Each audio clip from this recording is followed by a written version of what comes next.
दोस्तों, क्या आपने कभी सोचा है कि बर्थडे पार्टी से लेकर कॉलेज की फीस तक हर जगह हाथ में रेड बुल की कैन क्यों नजर आती है? रेड बुल सिर्फ एक एनर्जी ड्रिंक नहीं, बल्कि अब एक ग्लोबल ब्रांड बन चुका है।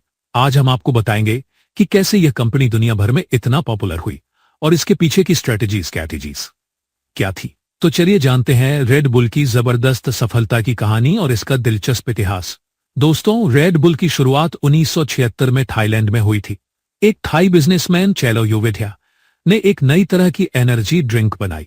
उस समय जापान की एक एनर्जी ड्रिंक काफी पॉपुलर थी, लेकिन यह सिर्फ अमीर लोगों तक सीमित थी। चेलियो के दिमाग में यह विचार आया कि क्यों ना एक सस्ती और अच्छी क्वालिटी की एनर्जी ड्रिंक बनाई जाए जिसे हर कोई अफोर्ड कर सके। चेलियो बैंकॉक में अपनी फार्मास्यूटिकल कंपनी चला रहे थे और उन्होंने एक नए फॉर्मूला में कुछ बदलाव किए और इसे क्रिएटिंग डेंग नाम दिया। क्रिएटिंग यानी रेड और डेंग यानी बेल।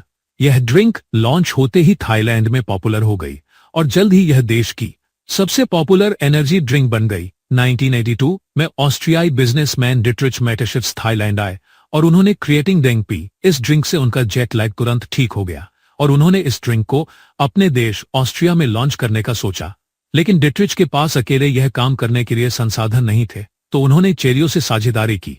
दोनों ने मिलकर एक नई कंपनी बनाई और 1987 में रेड बुल नाम से इसे ऑस्ट्रिया में लॉन्च कर दिया। रेड बुल का slogan red bull gives you wings भी इसी समय आया और आज भी यह स्लोगन हर किसी के जुबान पर है।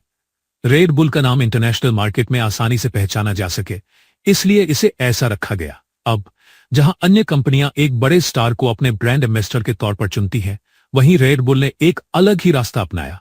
रेड बुल ने यंगस्टर्स को अपनी टारगेट ऑडियंस बनाया और उनकी जिंदगी के एडवेंचर्स को प्रमोट किया।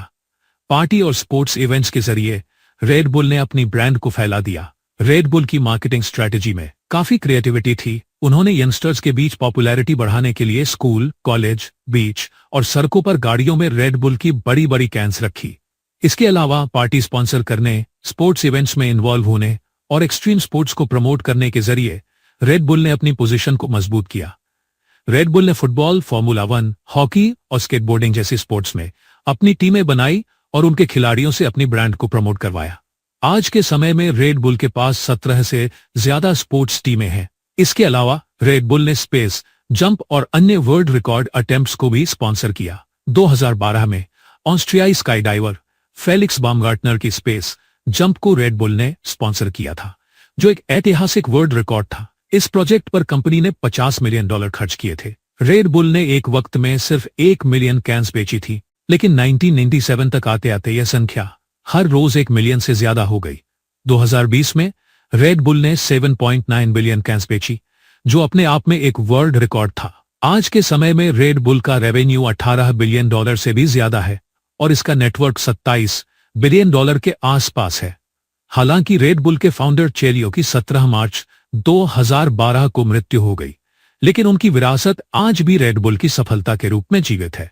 उनकी मेहनत और दूरदर्शिता ने रेड बुल को इस मुकाम तक पहुंचाया।